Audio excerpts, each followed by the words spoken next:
नमस्कार, अस्सलामु अलैकुम। लाइव हिंदुस्तान पर आप देख रहे हैं वीडियो शो दीन दुनिया। मैं हूं इमरान खान।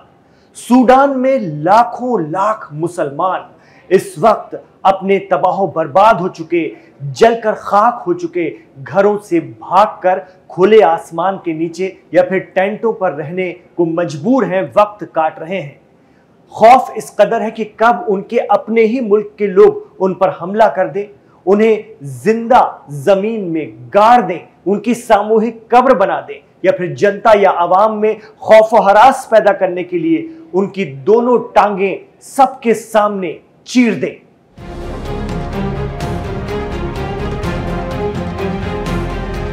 जी हां, इस तरह का जुल्म हो रहा है सूडान के सिविल वॉर में।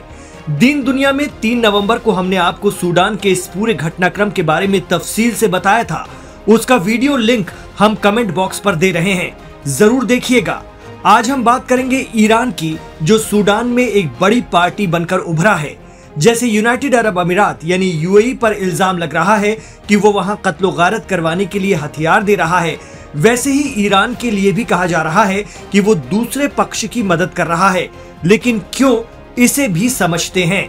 जिस तरह से सूडान में वहां की फौज, जिसे सूडानी आर्म फोर्स या SAF भी कहा जाता है, उसके जनरल अब्देल फताह अल बुरहान हैं, और फौज और नीम फौजी दस्ते यानी रैपिड सपोर्ट फोर्स यानी RSF के कमांडर मोहम्मद हमदान दगालो हेमदती के ग्रुप से ये फौज लड़ रही है, जिसे दहशतगर्द करार दिया गया है, आतंकवादी घोषित किया गया है। तो ईरान ने सूडान की आर्म फोर्स SAF को सपोर्ट किया है, यानी जनरल अब्देल फताह अल बुरहान की हिमायत कर रहा है। इससे पहले ईरान ने कई दहाइयों तक सूडान के पूर्व या साबिक लीडर उमर बशीर की सरकार का भी समर्थन किया था, जब तक कि 2018 में उन्हें सत्ता से नहीं हटा दिया गया। दरअसल सूडान में सभी इख्तियारात यानी सभी अधिकारों वाली सरकार को समर्थन देना, हिमायत देना, उसकी फौज को मदद करना ईरान के लिए इसलिए भी जरूरी है क्योंकि ये उसके लिए एक कूटनीतिक और रणनीतिक तौर पर भी अहम बन जाता है। और इसके पीछे है गजा और फिलिस्तीन।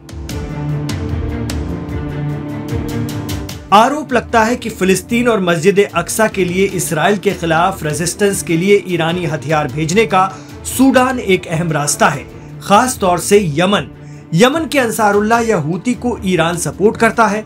कहा जाता है कि अंसारुल्लाह को भी हथियार और ट्रेनिंग ईरान की पासदाराने इस्लाम या IRGC के जरिए ही मिलती है। ऐसे में यमन के नजदीक अफ्रीकी मुस्लिम मुल्क सूडान ईरान के लिए बेहद अहमियत का हामिल है। आरोप लगता रहा है कि यमन के लिए ईरान के हथियार टुकड़ों में सूडान भेजे जाते हैं, फिर इन्हें छोटी नाव के जरिए सूडान से यमन ट्रांसफर किया जाता है।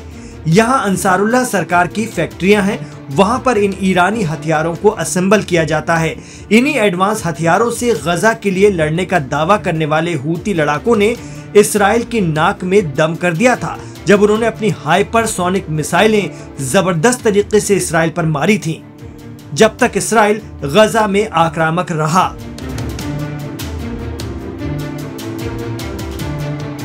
तो ईरान के लिए सूडान खास इसलिए है क्योंकि इसकी एक बहुत बड़ी वजह है, और वो है रेड सी पर दबदबा। ये बात किसी से छिपी नहीं है कि ईरान लाल सागर में अपनी डायरेक्ट मौजूदगी दर्ज कराना चाहता है। ईरान इसी कोशिश में रहता है कि उसकी नेवी किसी तरह रेड सी में मौजूद रहे, जिससे वो दुनिया के 2 अहम समुद्री रास्तों लाल सागर और आबनाए हुर्मुज यानी स्ट्रेट ऑफ हुर्मुज तक पहुंच को जब चाहे बाधित कर सके, रोक सके। इससे उसकी प्रतिरोधक क्षमता मजबूत होती है और उसे अपने दुश्मनों को आर्थिक या माली नुकसान पहुंचाने की ताकत मिलती है। वजह है ईरान का दुश्मन नंबर 1 इसराइल। लाल सागर इसराइल के लिए भी अहम है। साल 1967 की जंग रेड सी पर ही हुई थी, जब मिस्र ने तीरान जलडमरू मध्य तक पहुंच को ब्लॉक कर दिया था और इसराइल के लिए मुश्किल खड़ी हो गई थी। तो रेड सी पर अपनी पकड़ बनाने के लिए सूडान एक आदर्श विकल्प है, क्योंकि जिबूती, इरिट्रिया और सोमालिया से अलग यहाँ रूस की एक छोटी सी मौजूदगी के अलावा कोई विदेशी नेवी का ठिकाना या अड्डा नहीं है। जबकि जिबूती, इरिट्रिया और सोमालिया, जो कि सूडान के आसपास ही हैं, वहां पर विदेशी ताकतें मजबूती से हैं, कुछ अमेरिकी अड्डे भी वहां पर मौजूद हैं। इसके अलावा सूडानी तटरेखा ईरान को सऊदी के बंदरगाह शहर जद्दा तक सीधी पहुंच देती है, यानी हर लिहाज से सूडान ईरान की नजर में रहता है, जिसके चलते वो वहां की मजबूत सरकार को समर्थन और हथियार देता रहा है। मीडिया रिपोर्ट बताती है कि इस वक्त भी ईरानी ड्रोन का इस्तेमाल सूडान में कत्लो गारत करने वालों को खदेड़ने और तबाह करने में वहां की सेना SAF कर रही है। जैसे UAE दूसरे गिरोह को सपोर्ट कर रहा है, वैसे ही ईरान, तुर्की और मिस्र वहां की फौज की मदद कर रहे हैं दहशतगर्दों के खिलाफ।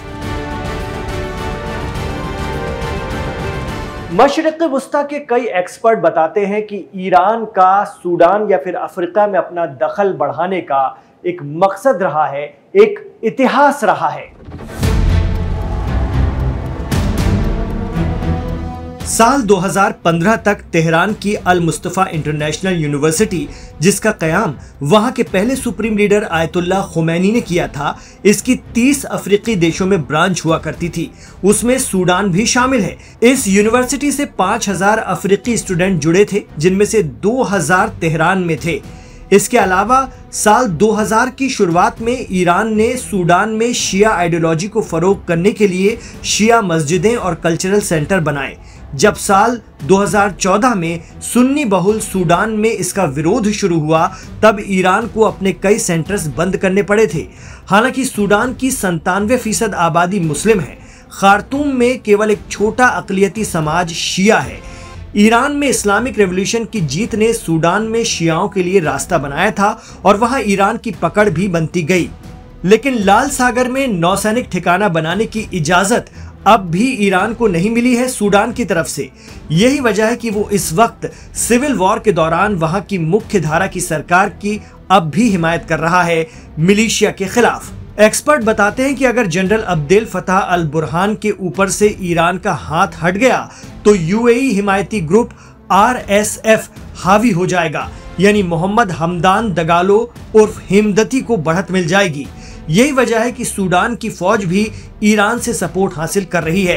हालांकि ईरान, तुर्की और मिस्र सूडान में इस तरह की किसी भी दखल अंदाजी से इनकार करते रहे हैं, लेकिन सिर्फ गोल्ड या सोने के लिए नहीं, बल्कि सामरिक नजरिए से भी उन्होंने सूडान के महत्व को समझा है। खासकर ईरान ने तो इसराइल और सऊदी तक जा पाने के लिए अफ्रीकी मुल्क सूडान को रास्ता बनाया है। साथ ही इसके जरिए वो अपने हिमायती यमन के अंसारुल्लाह की भी मदद करता है।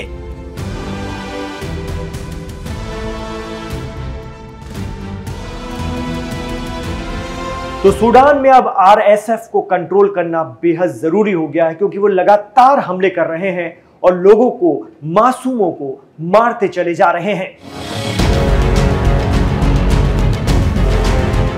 मासूम शहरी उनके लिए चारा है भय पैदा करने का। RSF ने सूडान में 2 अलग अलग जगहों पर ड्रोन से एयर स्ट्राइक की। RSF ने उत्तरी कोर्डोफान राज्य की राजधानी अल उबैद से करीब 15 किलोमीटर पूर्व में अल लुलीब इलाके में पहली एयर स्ट्राइक की। इसमें भीड़ को निशाना बनाया गया। दूसरी एयर स्ट्राइक उत्तरी दारफुर के कोरनोई में बच्चों के अस्पताल पर की गई। सूडान आज वही झेल रहा है जो गजा झेल रहा है। दोनों जगहें लहू से सराबोर हैं। दोनों की माएं एक ही सवाल पूछ रही हैं कि क्या हमारे बच्चों का खून इतना सस्ता हो गया है।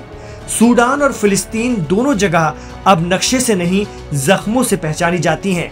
अगर सूडान की धरती पर हथियार किसी अरब मुल्क की मदद से गिर रहे हैं, तो इसराइल और अरब मुल्कों में फर्क क्या रह जाता है?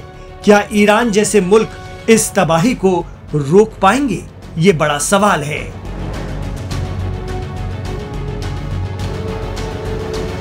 तो सूडान में ईरान की भूमिका पर यह था हमारा आज का दीन दुनिया। आपको कैसा लगा हमें कमेंट बॉक्स पर जरूर बताइएगा। इसके हवाले से भी, आप इस पूरे इशू के, इस मुद्दे के हवाले से भी अगर आप और कुछ जानते हैं तो हमें कमेंट बॉक्स पर जरूर बताइए। हम अपने अगले शो में इस बात को जरूर शामिल करेंगे।